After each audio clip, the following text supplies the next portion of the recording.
मुंशी प्रेमचंद की प्रसिद्ध कहानी कफन गरीबी, असमानता और मानवीय मूल्यों के पतन को बड़ी मार्मिकता से उजागर करती है।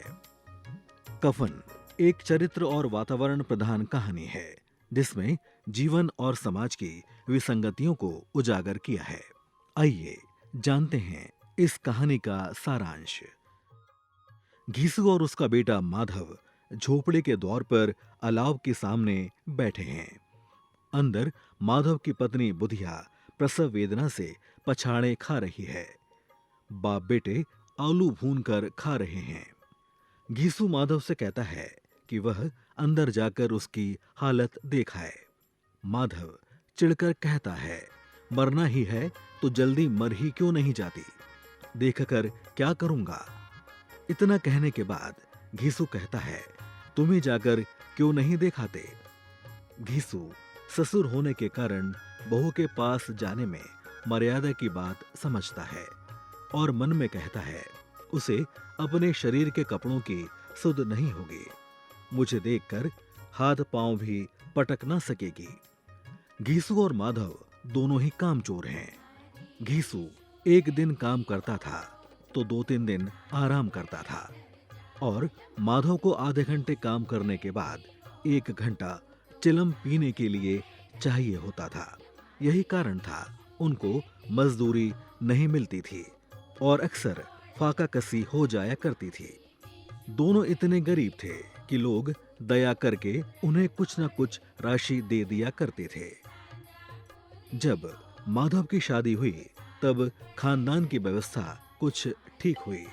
माधव की शादी होने के बाद उसकी पत्नी पिसाई और घास छीलकर कुछ व्यवस्था कर लेती थी। आज वही औरत प्रसव वेदना से मर रही थी और ये दोनों उसके मर जाने की प्रतीक्षा कर रहे थे। आखिरकार माधव की पत्नी का देहांत हो गया। लाश के क्रियाक्रम के लिए बाप बेटे कुछ रुपए मांगने के लिए गांव के जमींदार के पास पहुंचे। जमींदार ने दया करके कुछ रुपए इन्हें दे दिए और कुछ रुपए गांव के बनिए और महाजन से भी प्राप्त हो गए। कुल मिलाकर इनके पास 5 रुपए की रकम जमा हो गई। इसके बाद दोनों ही मधुशाला में जा पहुंचे। घीसू ने शराब की 1 बोतल ली और कुछ चना चबैना भी मंगाया। मदहोश होने के बाद घीसू ने कहा, कफन लगाने से क्या मिलता, आखिर कफन जल ही जाता, कुछ बहू के साथ तो ना जाता। उन दोनों को शव के अंतिम संस्कार की भी चिंता नहीं रहती। वे लोगों को जवाब देने के लिए सोच लेते हैं, कह देंगे कि रुपए कमर से खिसक गए और वही लोग फिर रुपए देंगे। पूरी बोतल खत्म करके दोनों बाप बेटे नशे में डूब गए। दोनों खड़े होकर गाने लगे, ठगनी क्यों नैना चमकावे ठगनी। दूसरे शराबियों की निगाहें इनकी ओर लगी हुई थी। दोनों उछल कूद कर नाच गा रहे थे और आखिर में बेहोश होकर वहीं गिर पड़े।